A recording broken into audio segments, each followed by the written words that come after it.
Hello world, we are back, and this is the second episode of the poker vlog. My name is Kyle Fischl, and this week we're going to be going over some hand analysis.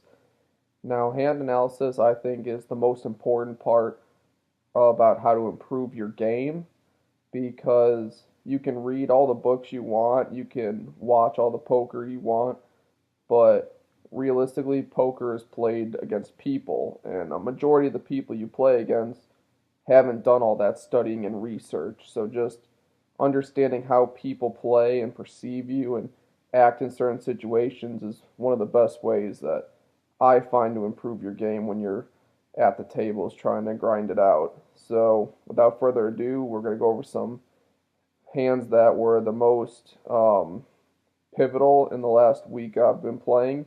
So let's go. Alright, so in the first hand we're going to go over, I was sitting at a 2-5 table. Middle position player raises to 20. I am in the small blind. I look down at pocket queens. A very strong hand, definitely premium, so we're definitely going to put in a 3-bet. We may get $75 to go. The big blind cold calls, and the cutoff folds. So we go. So it's heads up to the flop, which comes 7-4-4, all offsuit. I make a standard continuation bet of $80, and the opponent calls. Now, when the big blind calls there's honestly some red flags that go off. I really don't see him doing that with a hand like 5-6. I don't see him doing it with a hand like Ace-7. I really just see him doing it with a 4 and maybe some overcards with backdoor options, but very, very limited in what I think he's capable of calling there with. So we go to the turn, which comes a queen. Hey, look at that. That was pretty good. And now we really hope he has a 4. We are absolutely crushing a 4 now, and it's a fantastic cooler situation. We check it to him because we believe that when he does have a 4 here, he's going to bet. But no luck. He checks back. So off to a river, which is an ace. Not the greatest card. Like, honestly, the best card would probably be an 8 or a 3. So the 5-6 does create a straight, or maybe even a 7. So that Ace-7 that peeled made a full house as well. But regardless, we can't check through here, so we bet $105, and our opponent goes into the tank. He thinks for about 45 seconds, and during that whole time, he keeps counting out the 105. He motions to push his cards in. He motions to, like, push the chips in. He's really going back and forth with it. Kind of odd. And then he stacks up 375 and pushes that in. Now I want him to think that I'm pondering a call, but really all I'm thinking about is I just got the $250 tournament buy-in and a nice steak dinner for tomorrow. That clip's ironic because aces full would beat us, but he really can't have aces there because aces would have re-raised pre-flop, and if he has pocket 4s, that's the only other hand that beats us, and I think I would have heard about it earlier if he flopped quads. I don't think quads can check the turn there ever. So, obviously, we shove all in, and the same kind of show happens. Wow! Oh, how do you have me here? Oh, this is so unlucky. So, that's obviously good things to hear when you shove all in for roughly $1,000. So he thinks for a while and then folds and says he had just a 4, and I didn't see, so I don't know for certain. But great size pot, good win, good start to a session.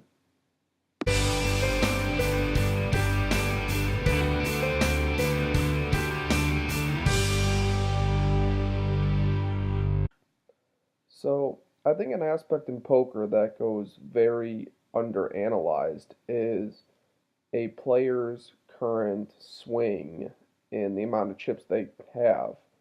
and that goes both for upswings and downswings. Sometimes you'll have an opponent that just wins big pot after big pot and then never folds a hand. They then play 5-3 suited and still flop good. And so momentum is something you must think about when making a big poker decision. So in this first hand, I'm sitting at a 2-5 table, and things are not going quite according to plan. I am actually down $700 at this point. So yeah, bad showing so far. But I'm in middle position. I look down at pocket tens, make a standard raise to $30. The button calls and both blinds fold. The button had been playing a lot of hands, been very active, and so when a flop comes 8-8-2 with two diamonds, I feel very safe that I have the best hand. So when they check to me, I bet $45, and then the button raises to $150. Kind of tricky spot because the opponent only has $150 left, so they were $300 effective. And it's tricky because I was already down $700 at that point. And I think that the momentum and the current state of where you are plays a big decision because if I was up $500, $600 at that point, that's a pretty easy snap all in. But when you keep running into big hands and the momentum's against you, you really start to think about all the hands your opponent can have. She was very active, so she could easily have any eight. She could have diamonds. That's pretty much what I'm thinking. I'm against an eight, my odds are very bad. And against any diamond, if he has two overs and a diamond, it's also not great. So I end up thinking for a while, pretty long time, probably a minute. I think that the mental state really played a part in my decision, and I fold pocket tens face up, and my opponent shows pocket sevens.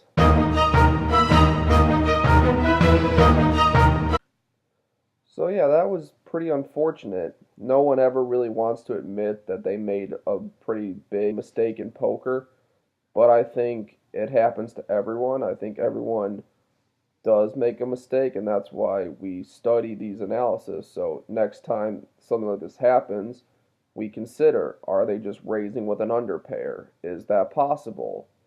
Could we still be ahead and absolutely crushing them?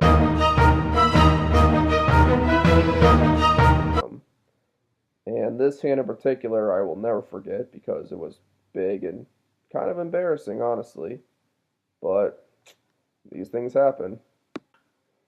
For our final hand in this video, we're going to do one that actually turned out pretty good for me.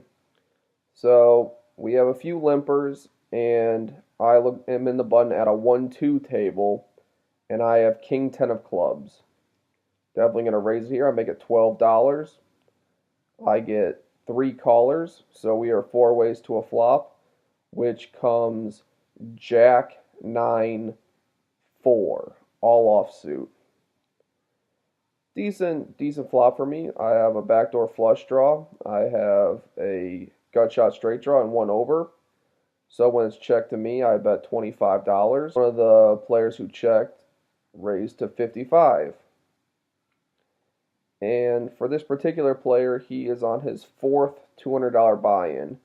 He's really been not really unlucky, but just kind of running bad, and it happens to everyone, but I think that all of that running bad plays on your mind and makes you then make poor decisions later when if you were winning or even, decisions might have been clearer and they might have gone different ways. So I obviously call with all the equity I have. And the turn is a king. Pretty favorable turn. Very happy with that. Now he down bets. He bets only $30. And I perceive this as immense weakness. So I just grab all the chips in my hand and throw them in before he's even done counting it out. And I'm really hoping for a hand like Ace Jack, Queen Jack, Jack 10. Really hoping for one of those hands to just make a poor decision and tilt call, stack that person. But the opponent thinks for a very, very long time, more than a minute and a half.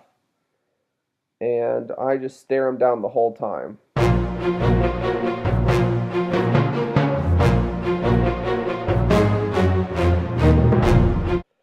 Yeah, opponent says, will you show if I fold?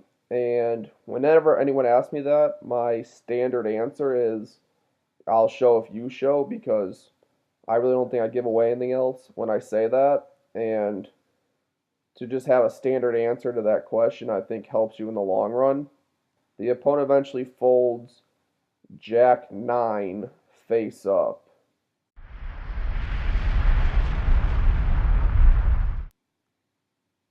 And then I sheepishly turn over the second best hand. So, to wrap it up, I think that your mental state and where you are in terms of each session can play immensely on your decisions. And two decisions that I think would have gone very clearly another way went differently because of how people's stacks were and how they were going in that session. Well, I'll just wrap this up by thanking everyone who watched it, all the support I've been getting from friends, family, and just people watching the vlog and giving me support. Um, Thank you guys, and there will be more to come. Bye.